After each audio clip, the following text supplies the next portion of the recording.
ভালোবাসে আপনা ভিতরে, ভালোবাসে আপনা ভিতরে, ভালোবাসে আপন ভিতরে, ভালোবাসে আপন ভিতরে। স্বয়ং ভগবান আগে নয়, আগে ভক্ত, ভক্তের পিছনে ভগবান। ভগবান ভক্তের জন্য নিজেকে বিতরণ করে দেন। তাহলে সেই ভক্তটিকে যার জন্য নিজেকে বিতরণ করে, আমরা সেই ভক্তের কথা শুনবো যে ভক্ত কিঞ্চিত ক্ষীর নিজের বদলে দিয়ে স্বাদ পাওয়ার আশা করেছিল, আর সেই মনের খবর পেয়েছিলেন ভগবান, আর পাওয়া মাত্রই তিনি ভক্তের জন্য ক্ষীর চুরি করে রেখেছিলেন। তাহলে মনের খবর পায় কে? আমি আপনি নয়, যিনি অন্তর্যামী। তাই আজ মহাজন বললেন, ভক্ত জাগিছে লবে। কথাটা মন দেবেন না, কি বলছে দেখুন। ভক্তের জাগিছে লোক, কিসের লোক? ওই গোপালের দিতে ভয়, ভক্তের জাগিছে লোক, গোপালের দিতে ভয়। নিজে করি, আহা নিজে করি ক্ষীরের আস্বাদ, নিজে করি ক্ষীরের আস্বাদ, নিজে করে ক্ষীরের আস্বাদ। নিজে যদি একটু ক্ষীরের স্বাদ পাই, তাহলে গোপালকে রান্না করে খাওয়াবো। এটা যেই না ভেবেছে, সঙ্গে সঙ্গে ভগবান কি করলেন? তারে তারে কি কৌশলে ক্ষীর পাত্র বস্ত্র তলে, তারে তারে কি কৌশলে ক্ষীর পাত্র বস্ত্র তলে লুকাইলেন, লুকাইলেন প্রভু গোপীনাথ। ওই লুকাইলেন প্রভু গোপীনাথ, লুকাইলেন প্রভু গোপীনাথ। হেন প্রভুর গুণগান যদি গাইতে চাহে প্রাণ, প্রভুর গুণগান যদি গাইতে চাহে প্রাণ, ও গহিয়া করে আকলি বিকুলি, হিয়া করে আকলি বিকুলি। ওই নাহিয়া কাহে আকুলি বিকুলি, হিয়া করে আকুলি বিকুলি। কথাটা মন দেবেন। যদি গৌর নাম গাইতে হয়, যদি মনের মধ্যে চাই যে আমি গৌর গুণগান গাইব, বৈষ্ণব মহাজন পদাবলীর শেষে বললেন, এই বৈষ্ণবটি কে? ডক্টর মহানামব্রত ব্রহ্মচারী। তিনি বলছেন, মহানামে কেঁদে কান যদি গৌর কথা বলিতে হয়, মহানামে কেঁদে কান যদি গৌর কথা বলিতে হয়, অগো আগে মাখা ভক্ত পদ ধুলি, তোমরা আগে মাখো ভক্ত পদ ধুলি। তোমরা আগে মাখো ভক্ত পদ ধুলি, আগে মাখো ভক্ত পদ ধুলি। বলি আমার প্রভুর গুণ কথা, আমার প্রভুর গুণ কথা যদি বলিতে চাহে প্রাণ, আমার প্রভুর গুণ কথা যদি বলিতে চাহে প্রাণ, আমার প্রভুর গুণ কথা যদি বলিতে চাহে প্রাণ, আগে মাখো ভক্ত পদ ধুলি। হরি চাহে প্রাণ, তোমরা ভক্ত পদ ধুলি, যদি গাইতে চাহে প্রাণ, ভক্ত পদ ধুলি আগে মাখো যদি গাইতে চাহে প্রাণ, আমার প্রভুর গুণ কথা, ওই আমার প্রভুর গুণ কথা আগে মাখো ভক্ত পদ ধুলি, আগে মাখো ভক্ত পদ ধুলি। প্রভুর নাম আস্বাদন করতে গেলে, গাইতে গেলে সবার আগে সাধুগুরু বৈষ্ণবের চরণ ধুলি অঙ্গে মাখতে হবে। কারণ বৈষ্ণবের চরণ রজ অবনীর সুখ সম্পদ, শোনো ভাই দিয়া তেমন আশ্রয় করিয়া ভাজি তারে কৃষ্ণ নাহি তেজে, আর সবে মরে অকারণ। আর সবে মরে অকারণ। বৈষ্ণবের চরণ জলে কৃষ্ণ ভক্তি বল। ওমা, কৃষ্ণ ভক্তি বল কোথায় পাবেন? বৈষ্ণবের চরণ ধুলি আর চরণ জল যদি আস্বাদন করো, সেবা করতে পারো। বৈষ্ণবের চরণ জল কৃষ্ণ ভক্তি বলে, আর কিছু নাহি বলে বন্ত। বৈষ্ণবের চরণের মস্তকের ভূষণ বেল, আর নাহি ভূষণের অন্ত। আর নাহি ভূষণের অন্ত। মহন্তের স্বভাব হয় তারিতে পাম, নিজ কার্য নয় তবু জান পর জান পর। এত সময় আমরা আস্বাদন করলাম ডক্টর মহানামব্রত ব্রহ্মচারীর একটি পদ, যার মাধ্যম দিয়ে গৌর কথা শ্রবণ করলাম। চলে যাব আমরা লীলা কথায়। চলুন সবাই যাব আমরা সুধাম বৃন্দাবনে। আচ্ছা, কে কে গেছেন বৃন্দাবনে? আচ্ছা, আর কেউ যাননি? এই সাইডে একটা ভালো দর্শনের জায়গা আছে, কোথায় এটা? জায়গাটার নাম কি?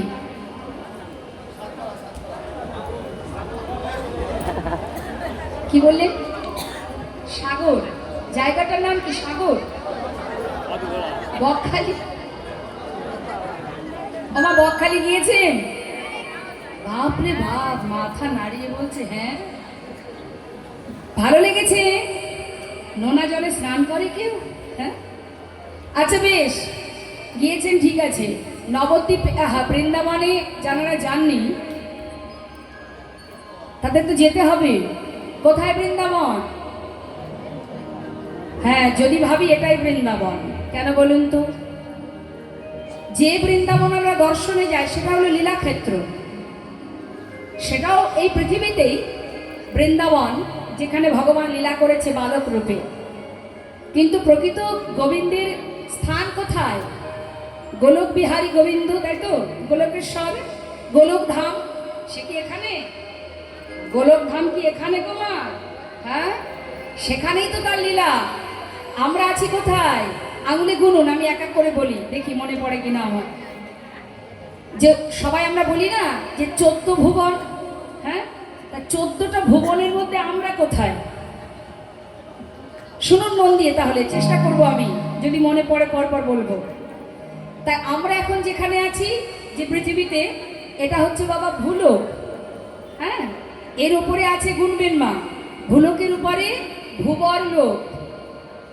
হ্যাঁ, এক এক করে গুনবেন। ভুলোকের আগে হচ্ছে, মানে এর ওপরে, মানে ওপরেরটা বলছি আমি, ভুবর লোক। তারপরে আছে, পরপর শুনবেন, সলোক, মহরলোক, জনলোক, তপলোক, সত্যলোক। ঠিক আছে, পরপর হলো। তার উপরে এবার, তার উপরে কি আছে? দুর্গালোক, মণিদ্বীপ, কালীলোক, গৌরীলোক। তার উপরে আছে শিবলোক, তার উপরে আছে বৈকুণ্ঠ, তার উপরে গোলকধাম। তাহলে সেখানেই ভগবান লীলা করছেন, আর সেখান থেকে তিনি বালক বেশে এই পৃথিবীতে, এই ভুলোকে এসেছেন। আর এই ভুলোকের নিচে যে আছে মা আরো 7টা জায়গা। আমরা বলি না এবার মরলে পাতালে, নরকে যেতে হবে। তা নরক তো মা নিচে, তাই তো? তা এখানেও আছে অতল, বিতল, সুতল, তলাতল, মহিতল, মহাতল, রসাতল, তারপরে পাতাল। তাহলে ভাবুন, এতগুলো তল নিচে আর উপরে এতগুলো। তাহলে আমরা মাঝখানে ভুলোকে, ভগবানের স্থান গোলকধাম, সেখানে পৌঁছানো তো 4টেখানি কথা নয় মা। সেখান থেকে ভগবান এই ভুলোকে এসেছেন আমাদের মতো জীবের জন্য, বালক বেশে যুগে যুগে লীলা করে গেছেন। আর যুগে যুগে লীলা করেছেন কেন? হে জীব, তোরা একবার উদ্ধার হ। তোরা একবার হরি বল বল, একবার হরি বললে কি হবে? একবার কৃষ্ণ নামে যত পাপ হরে, জীবের সাধ্য নেই তত পাপ করে। তাহলে কত কষ্ট করেছেন ভগবান আমাদের জন্য। সর্বস্ব পরিত্যাগ করে তিনি জীবের দ্বারে দ্বারে হরিনাম দিয়েছে, শুধুমাত্র আমাদেরকে উদ্ধার করার জন্য। এসেছেন বারবার, সত্য ত্রেতা দাপর কলি। বারবার বলেছে তোরা একবার মেরেছিস কলসির কানা, তাই বলে কি নাম দেব না? কে বলেছিল কথাটা?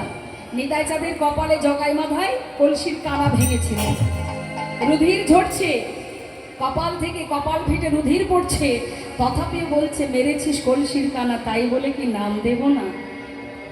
তাই তাহলে মা, তারা নাম দিয়েছে বলেই আজ আমরা পেয়েছি, হ্যাঁ?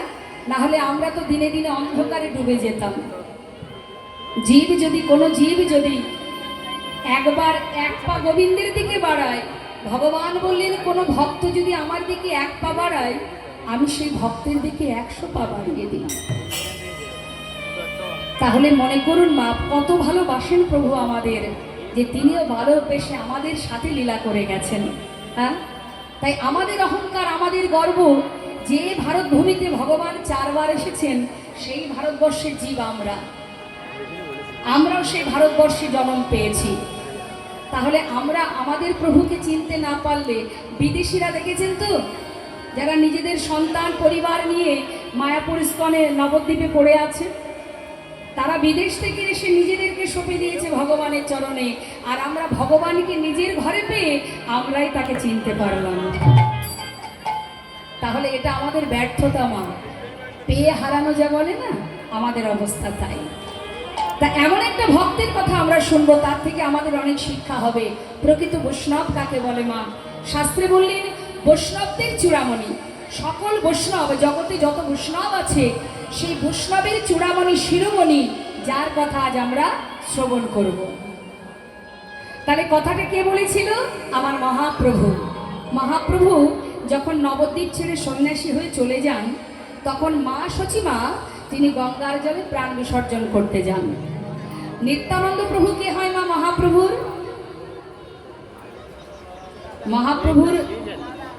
বাহ, খুব সুন্দর দাদা। নিতাই চাঁদ বলছে মা তুমি কেঁদো না, প্রাণ বিসর্জন করো না, ভাই যত দূরেই যাক আমি ভাইকে তোমার কাছে ধরে নিয়ে আসবো। তা মা নিতাইয়ের কথা মতো ঘরে চলে গেল, আর গৌরহরিকে ধরে নিয়ে এলেন কোথায়? শান্তিপুরে, অদ্বৈত আচার্য প্রভুর গৃহে। যখন শান্তিপুরে এলো মা, তখন দেখছে নিমাই সন্ন্যাসী হয়ে গেছে। মা কাঁদছে। মা সচিমাকে কাঁদতে দেখে গৌরহরি বললেন, মা তোমার যদি মনে না চায়, তুমি যদি অসন্তুষ্ট হও, তাহলে আমি সন্ন্যাস ধর্ম পরিত্যাগ করে তোমার সাথে আমি নবদ্বীপে ফিরে যাব। মা বললেন, বাবা যে ছেলে একবার সন্ন্যাসী হয়, তার আর মায়ার সংসারে মন বসে না। তাই তুমি যখন সন্ন্যাসী হয়ে গেছো, আমি তোমাকে আর বেঁধে রাখবো না। মা তাহলে অনুমতি করো, আমি বৃন্দাবনে চলে যাই। মা বললেন, আমি তোমায় বৃন্দাবনের অনুমতি দেব না বাবা। সন্ন্যাসী হয়েছো ঠিক আছে, অন্তত আমার কাছে থাকো। বললেন, মা আমি তো সন্ন্যাসী, আমি তার কাছে থাকতে পারবো না, তোমার কাছে থাকতে পারবো না। তখন মা বললেন, বেশ, আমার কাছে না থাকো, অন্তত কাছাকাছি কোনো জায়গায় নীলাচলে বাস করো। তাহলে কি হবে? নদেবাসী যখন নীলাচলে যাতায়াত করবে, আমি তাদের কাছ থেকে জানতে পারবো তুমি কেমন আছো, কোথায় আছো, কি করছো। তাই মায়ের কথা মতো আমার গৌরহরি চলে গিয়েছিলেন ওই নীলাচলের পথে। তা গৌরহরি একা যায়নি মা, সঙ্গে আরো ভক্তবৃন্দ গিয়েছিলেন। তা যখন নবদ্বীপ থেকে তিনি যাত্রা করলেন, অগণিত ভক্ত বলছে, প্রভু তুমি যদি চলে যাও আমরা কি নিয়ে থাকবো? তাই চলো আমরাও আমাদের সর্বস্ব পরিত্যাগ করে তোমার সাথে যাব। গৌরহরি কিন্তু বাধা সৃষ্টি করেছিলেন যে তোমরা যেও না, তোমরা সংসারে থাকো, যার যার ঘরে থাকো। কিন্তু ভক্ত ভগবানকে ছেড়ে থাকতে পারবে না বলে তারাও প্রভুর সাথে চলে যায়।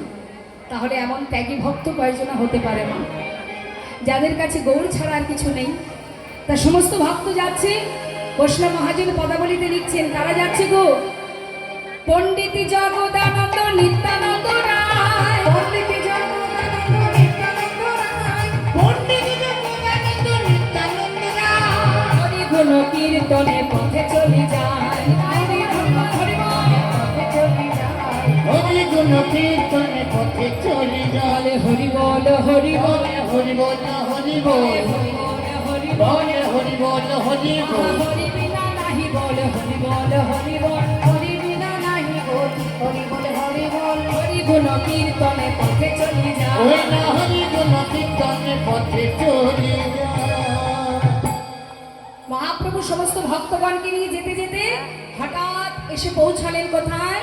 বালেশ্বর। বালেশ্বরটা কোথায় জানেন মা? রেমুনা। রেমুনা। ওই বালেশ্বরে পৌঁছে গৌরহরি জিজ্ঞাসা করছে, জগদানন্দ এটা কোথায় এলাম বলো তো? রেমুনা। যাক, তাহলে রেমুনায় যখন এলাম, রেমুনার গোপীনাথকে একবার দর্শন করে আসি। আমার গিয়েছে রেমুনার গোপীনাথ দর্শনে? ওইদিকে একবার দেখান তো, হাত তুলে কে কে গেছেন রেমুনাতে? বাবা বাবা, হরিবল হরিবল। তা বলছি চলো, এসেছি যখন একবার গোপীনাথকে দর্শন করে আসি। এবার কি করেছে মা? ওই নবদ্বীপ থেকে নীলাচলে যাওয়ার পথে কিন্তু রেমুনার ওপর দিয়ে যেতে হয়। তাই রেমুনার কাছে গিয়ে রেমুনার গোপীনাথকে দর্শন করবে বলে মহাপ্রভু সেই রেমুনার গোপীনাথের চরণে দণ্ডবত প্রণাম করতে লাগলেন, মানে শুয়ে পড়লেন। শুয়ে আছে, প্রণাম করছে। এবার আমার মায়েদের কাছে জিজ্ঞাসা করি, পথে যেতে যেতে কোনো মন্দির দেখলে আমরা কি করে প্রণাম করি? বাবা আমার দিকে, হরে কৃষ্ণ। আচ্ছা মায়েরা একটু বলুন, যে মায়েরা কথা বলছিলেন, পথে যেতে যেতে যদি কোনো মন্দির চোখের সামনে পড়ে কিভাবে প্রণাম করেন? মানে প্রণাম করেন তো? দেখলে, মন্দির দেখলে তো প্রণাম করেন নাকি? কিভাবে করেন বলুন? সত্যিটা বলবেন কিন্তু, মিথ্যে বললে কিন্তু ওই যে যিনি আছেন এখানে খবর পেয়ে যাবেন। না, আমার মা, যে মা কথা বলছিলেন সেই মাকে একটু জিজ্ঞাসা করলাম, কিন্তু মা কোনো উত্তর দিলেন না। বেশ, আমরা বেশিরভাগই সবাই ঠিক এইভাবে প্রণাম করি। আচ্ছা মা, যদি কোনো সাধুকে দেখে আমরা ঠিক তার সামনে দাঁড়িয়ে এইভাবে প্রণাম করি, তিনি কি খুশি হবেন? আপনার সামনে দাঁড়িয়ে, আপনি আমার বড়, আপনি আমার গুরুজন, আমি আপনার সামনে দাঁড়িয়ে করজোড়েও নয়, মাথা নত করেও নয়, শুধু দাঁড়িয়ে এইভাবে প্রণাম করব, আপনি সন্তুষ্ট হবেন? এটা তো একটা সাধারণ ভাবনা চিন্তা। তাহলে এইভাবে প্রণাম করলে কিন্তু প্রকৃত প্রণাম হয় না। প্রণামের প্রকৃত নিয়ম হাত জোর করে নত। এবার যদি মনে করো তুমি কোনো কার্যসূত্রে তোমার একটা হাত বন্ধ আছে, হয়তো হাতের মধ্যে কিছু জিনিস আছে, তুমি দুটো হাত এক করতে পারছো না, ঠিক আছে, কিন্তু তখন তোমার ঠাকুর ঘরে কোনো ভগবানকে বা কোনো দেবদেবীকে দর্শন করলে তুমি অন্তত তোমার নিজের হাতটা বুকের উপরে রেখে, হাতে জিনিস এক হাত বন্ধ, ঠিক আছে, এক হাত বা এই হাত বন্ধ, একটা হাতে বুকে রেখে মাথাটা নিচু করে, হে প্রভু আমার তো একটি হাত বন্ধ আছে, আমি এক হাত দিয়ে তোমাকে প্রণাম জানাই নতমস্তকে। তাহলে মাথাটা নত করতে হবে, চোখ বন্ধ করে মাথা নত করে অন্তর দিয়ে প্রণাম করতে হবে, দয়াময় আমি তোমায় প্রণাম জানাই, তুমি কৃপা করে আমার প্রণাম গ্রহণ করো। হ্যাঁ, এটা হচ্ছে প্রণামের নিয়ম। কিন্তু আমরা কি করি? এই রেডিমেড প্রণাম, এই প্রণামে কিন্তু এতটুকু ভক্তি হবে না মা, কোনো লাভ নেই। আজ দেখুন মহাপ্রভু প্রণাম করে জগৎজীবকে শিখিয়ে দিচ্ছেন কিভাবে প্রণাম করতে হয়। ভিতরে গোপীনাথ, আর যিনি প্রমাণ করছেন তিনিও গোপীনাথ, মানে গৌরহরি, একই তো অঙ্গ, আলাদা আলাদা রূপ। তা নিজে আমার মহাপ্রভু ষষ্ঠাঙ্গে মানে দণ্ডবত প্রণাম, যারা পুরুষ তারা কিন্তু দণ্ডবত প্রণাম করতে পারবে, কিন্তু নারীরা পারবে না। তারা যেমন হাঁটু ভেঙে প্রণাম করে সেটাই প্রকৃত নিয়ম। হ্যাঁ, তাই এবার প্রণাম করছে কেমন করে, পদাবলীর দিকে মন দেবেন। রেমুনায়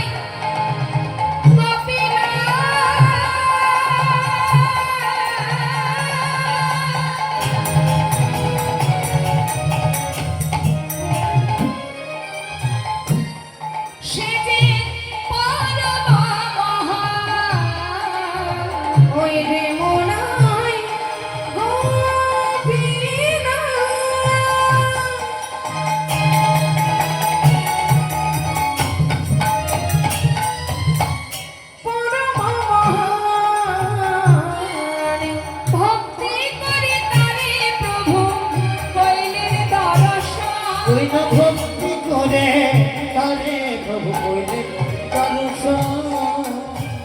কি করলেন মা? দর্শন করে প্রণাম করলেন। আর যেই না প্রণাম করেছে গোপীনাথের চরণে, সঙ্গে সঙ্গে গোপীনাথের মাথায় যে চূড়াটা ছিল সেটা সঙ্গে সঙ্গে ওই মাথা থেকে পড়লো, পড়ে একেবারে মহাপ্রভু যে চরণে আছে মহাপ্রভুর মাথার উপরে। তার পাদে পদ্ম কমলে প্রণাম করিতে, ওই না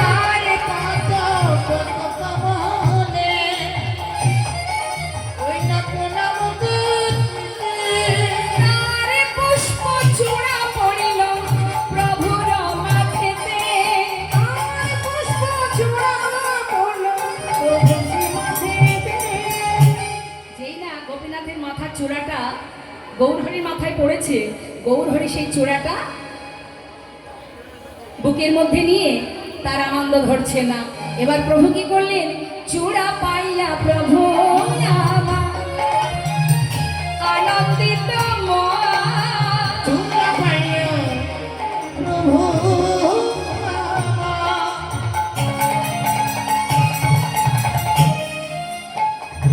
আনন্দিত মন। তার নিত্য গীত করিল লয়া ভক্তগণ। হইল তারে নিত্য কৃত কইলে লইয়া ভক্তগণ। বলি জয় জয় গোপীনাথ, জয় জয় গোপীনাথ, বলে জয় জয় বলে গোপীনাথ। জয় জয় গোপীনাথ। তুমি ত্রিজগতের নাথ, জয় জয় গোপীনাথ। বলে তুমি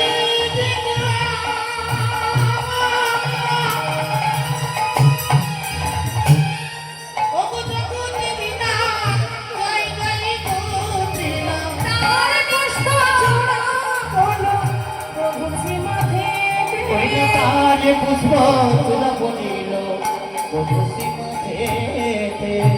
যেই না চূড়াটা পেয়েছে গৌরহরি মনের আনন্দে গোপীনাথের জয় দিচ্ছে আর ভক্তগণকে ডেকে বলছে, ভক্ত এই যে শোনো ভক্তগণ, তোমরা সবাই আমার কাছে এসো, তোমাদের কাছে দুটো কথা জিজ্ঞাসা করব।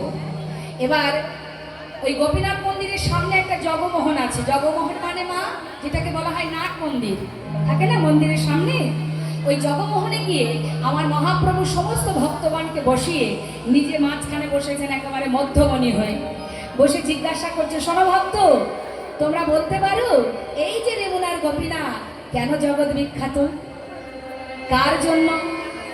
মায়েরা বলতে পারবেন গোপীনাথ কেন জগৎ বিখ্যাত, কার জন্য বিখ্যাত? কার জন্য? মাধবেন্দ্রপুরী। এবার শুনুন, মহাপ্রভুকে বলছে, ও দয়াময়, আমরা কি করে জানবো? তুমি বলো তবে তো জানবো। কাউকে কোনোদিন এই চোখে দেখলে তাকে কিন্তু প্রকৃত জানা হয় না মা, জানতে গেলে তার সম্বন্ধে শুনতে হয়, তাই না? তাহলে আমরা যে লীলাটা শ্রবণ করছি, লীলা শ্রবণ করলে তবেই তো আমাদের ভক্তি জন্মাবে। হ্যাঁ, তাহলে শ্রবণটা প্রখর হতে হবে। বলছে তাহলে মন দিয়ে শোনো তোমরা, আমার দাদু গুরুর জন্য নিতাই গৌর হরি বল। তাহলে দাদু গুরু মানে তোমার দাদু গুরু মানে বুঝলাম না তো প্রভু। বলছি বলো তো আমার গুরুকে? মায়েরাই বলুন, মহাপ্রভুর গুরুদেবকে? মহাপ্রভুর গুরু যিনি সন্ন্যাসী, যেখান থেকে সন্ন্যাসী মানে সন্ন্যাস ধর্ম নিয়েছিলেন, সন্ন্যাস গুরু তো আলাদা, সে তো কেশব ভারতী কাটোয়া কাঞ্চননগরে।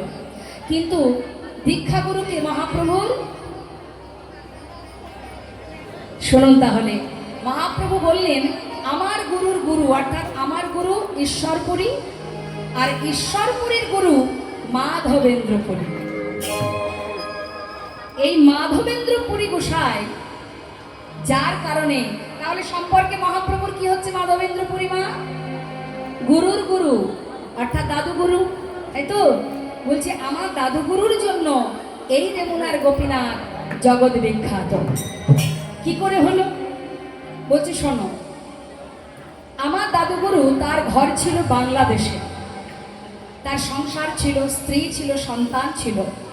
হঠাৎ তার স্ত্রী মারা যায়, তখন সন্তানকে নিয়ে চলে আসে আমাদের ভারতবর্ষে। এই ভারত ভূমিতে এসে মা আমাদের ওই সাইডে বনগা বেনাপোল পার করলে যদি নদিয়ার দিকে যাওয়া যায়, একটা জায়গা আছে যে জায়গার নাম হচ্ছে বিষ্ণুপুর। এদিকেও একটা আছে বিষ্ণুপুর, আছে না? সেদিকেও একটা আছে বিষ্ণুপুর। ওই যে বিষ্ণুপুর, সেই বিষ্ণুপুরে একটা আশ্রম ছিল মা, যে আশ্রমে নিজের সন্তানকে রেখে ওই পুরী গোসাই চিরতরে চলে গিয়েছিলেন। নিজের সন্তানের নাম ছিল বিষ্ণু, আর ওই সন্তানের নাম অনুসারে জায়গার নাম বিষ্ণুপুর। ঠিক আছে? তার মনের ইচ্ছা ছিল যে আমি আর সংসারে থাকবো না, আমি সন্ন্যাসী হয়ে নানা তীর্থ ঘুরবো আর প্রভুর নাম জপ করব।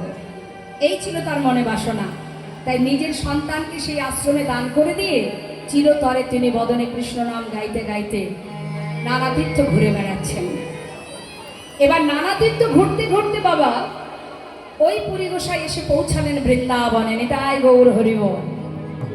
বৃন্দাবনে যখন এলো, অন্ধকার হয়ে গেছে। তা কোনো রকমে ওই গোবিন্দকুণ্ডের পাড়ে একটা ছোট্ট বটবৃক্ষের তলায় বসে আছে। বসে বসে সারা রাত পার হলো কৃষ্ণ নাম করতে করতে। সকাল হয়ে গেছে। ওই পুরী গোসাইয়ের মা দুটো স্বভাব ছিল। এক হচ্ছে অযাচক বৃত্তি পালন। অযাচক মানে কি? কোনোদিন তিনি কারোর কাছে চেয়ে কিছু খেতেন না, কারোর কাছে চেয়ে খেতেন না। কেউ যদি ভালোবেসে তাকে কিছু দিত তবেই সেটা সেবা করত, আর না হলে অনাহারে কাটিয়ে দিত। এই হলো একটা স্বভাব। আর দ্বিতীয় স্বভাব কি না, অহর্নিশি তিনি কৃষ্ণ নাম করতেন সর্বদা। এখন হয়তো আপনারা কি হয়েছে, আমার কি হয়েছে, কি আমার দিকে তাকান।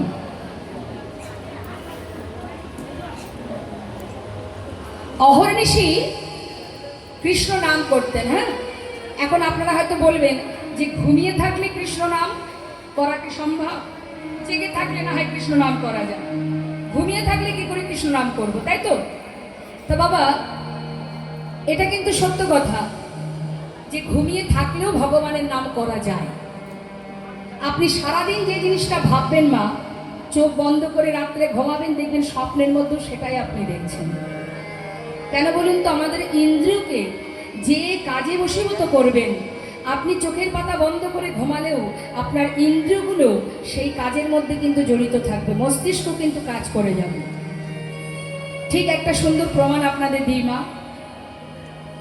বাবা, একজন ব্যক্তি 50 বছর ধরে শাখা বিক্রি করে গ্রামে গ্রামে, মাথায় করে ঝুড়িতে করে নিয়ে। এখন ওই বিক্রি যখন করে গ্রামের সবাইকে বলে শাখা আছে, শাখা নেবে গো, চিৎকার করে। এটাই তার মুখের বাণী, শাখা আছে, শাখা নেবে গো, শাখা আছে, ভালো শাখা আছে, নেবে গো। এই বলতে বলতে বিক্রি করতে করতে দেখতে দেখতে 50টা বছর কেটে গেল। তা 50 বছর যখন কেটে গেছে, সেই বৃদ্ধ বাবা আজ হয়তো অনেক শাখা নিতে পারে না, অল্প কটা নিয়েও তিনি যান। এখন গ্রামের মধ্যে শাখা বিক্রি করতে করতে ফাঁকা মাঠের মধ্যে দিয়ে যাচ্ছে, কিন্তু সে কিন্তু অটোমেটিকই বলছে শাখা আছে, শাখা নেবে গো, শাখা আছে, শাখা নেবে গো। একজন ভদ্রলোক বলছে, এই যে ও বাবা, এখানে তো ঘর বাড়ি নেই, মানুষজন নেই, এখানে শাখা আছে, শাখা নেবে গো বলার কি দরকার? আরে বাবা, আগে গ্রামে যাও, পাড়ায় যাও, তারপরে না হয় বলো। তখন সেই বৃদ্ধ বাবা বললেন, ওরে খোকারে, 50 বছর ধরে এই শাখা বিক্রি করে বেড়ায়, বলতে বলতে আমার এমন অভ্যাস হয়ে গেছে, এটা লোকালয় না ফাঁকা জায়গা সেদিকে আমার কোনো খেয়াল নেই। আমার যে জিহ্বা সে তার কাজ করে যাচ্ছে। নিতাই গৌর হরিবল হরিবল। এটা হয় বাবা। আপনি একটানা 15 দিন সন্ধ্যাবেলায় জপের মালা হাতে নিয়ে জপ করবেন। 15 দিন পর মানে 16 দিনের দিন আপনি যদি জপের মালা হাতে নাও নেন, তবু দেখবেন আপনার জিহ্বা ঠিক একই টাইমে হাতে কাজ করবেন, দেখবেন জিহ্বাতে হরিনাম চলতে শুরু হয়ে গেছে। এটা অভ্যাস। তা যারা সারাদিন দিনের পর দিন বছরের পর বছর মুখে কৃষ্ণ নাম গাইবে, সে যখন যেখানে থাকে, যে কাজই করুক না কেন, তার মুখে কিন্তু কৃষ্ণ নামই চলবে। হ্যাঁ, তা অহর্নিশি হরি গোসাই কিন্তু প্রকৃত ঘুমাতেন না মা, সত্যি সত্যি ঘুমাতেন না। কোনো রকমে নিদ্রা এলে ওই বৃক্ষের তলায় একটু বিশ্রাম নিতেন, চোখের পাতাটা বন্ধ থাকতো, কিন্তু মুখে কৃষ্ণ নাম গেয়ে যেত। এমনই ছিল ত্যাগী সন্ন্যাসী। ঝড় বৃষ্টি রোদ যাই হোক, সব দেহের ওপর দিয়ে বয়ে যাচ্ছে মা, আর বদনে কৃষ্ণ নাম। তা সারাদিন তিনি মনে মনে ভাবে, কেউ যদি কিছু দেয় তবে খাবো, না দিলে উপবাসে যাব। কি আছে, নাই বা পেলাম, বসে বসে কৃষ্ণ নামই করি। কোনো ভক্ত যদি না মা মনে প্রাণে ভগবানকে ছাড়া আর কিছু না জানে, যদি নিজেকে ভগবানের চরণে কোনো জীব সঁপে দেয় বাবা, ভগবান কিন্তু সেই ভক্তকে কখনো অনাহারে রাখে না। তার পুরো দায়িত্বটাই ভগবানের কাছে পড়ে যায় যে আমার ভক্ত অনাহারে আমার নাম করে যাচ্ছে, আমি কি করে সেবা করব? পুরী গোসাই বটবৃক্ষ তলে বসে বসে সকাল গেল, দুপুর হয়ে গেল, চারিদিকে দেখছি কেউ তো কিছু দিল না। ঠিক আছে, কৃষ্ণ নাম গাই বসে বসে। অন্তর্যামী গোবিন্দ তার অন্তরটা কেঁদে উঠল। আমার ভক্ত অনাহারে আছে, তাকে তো কেউ কিছু দিল না, তাহলে আমাকেই দিতে হবে। ভগবান কি করেছে? বালক সেজে, মা বৃন্দাবনের গোবিন্দ বালক সেজে, রাখাল সেজে এক ভাণ্ড দুধ নিয়ে গুটি গুটি পায়ে আসছে। আর পুরী গোসাই আপন মনে বটতলায় বসে বসে জয় রাধা রমণ জয় কুঞ্জ বিহার